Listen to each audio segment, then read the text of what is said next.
Okay, so we're going to do a review of shoulder anatomy. So what we're going to do is zoom in here first and look just at the shoulder. First thing that we want to see is the shoulder itself. I'm going to take all the muscles away and take all the nerves away. We're going to take even all of the ligaments out of the way here, because what I want you to see is the the shoulder for exactly what it is. The ball and socket. It's traditionally a ball and socket joint. Taking all just the ligaments away, just so we can expose the shoulder itself. So you can see it's a ball and socket joint. The ball of the humerus here on the socket of what ends up being the scapula here, or your shoulder blade.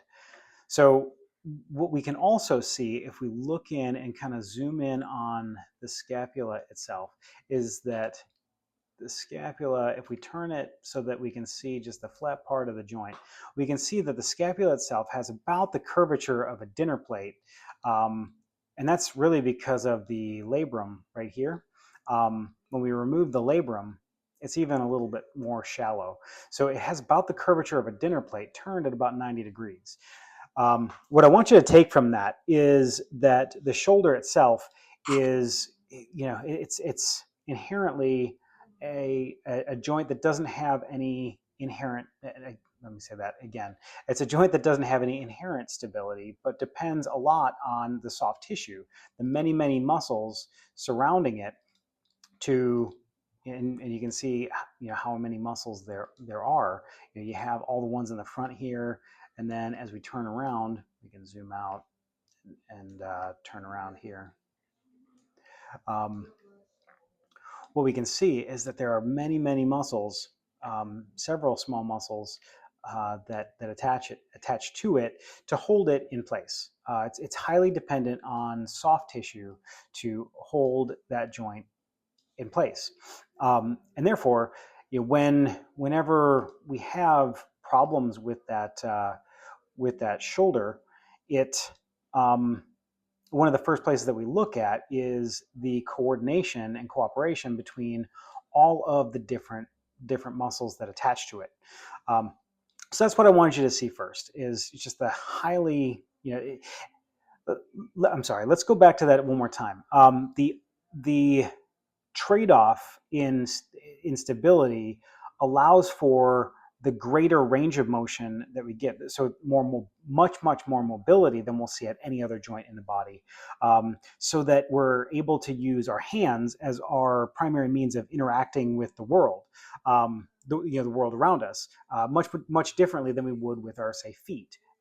We're able to reach up and around and overhead and all over the place, interact with the entire world in front of us with our hands, but our shoulder is that joint to position our hands there, which is why we trade off a lot of that stability that we see, for instance, at the hip, which is a similar ball and socket joint. However, what we'll see when we remove that articular capsule, we can see the head of the pelvis covering that ball of the femur. Much more inherently stable joint there. Moving back up to the shoulder itself, what I want you to notice is that the shoulder joint, and even the way that we've been talking about it here, is that we commonly talk about the humerus and the scapula as a shoulder joint. But one thing that I want you to understand is that in practice, we try to consider the shoulder joint as three different joints. So the glenohumeral joint here, so this would be the glenoid fossa of the shoulder blade. So glenohumeral joint here, but also we have to consider the scapulothoracic joint, so the shoulder blade on the thoracic rib cage, as well as the acromioclavicular joint, or the AC joint, which is up here. So where your clavicle or your collarbone is stabilizing the acromion, or the top kind of shelf right about here of your of your shoulder blade.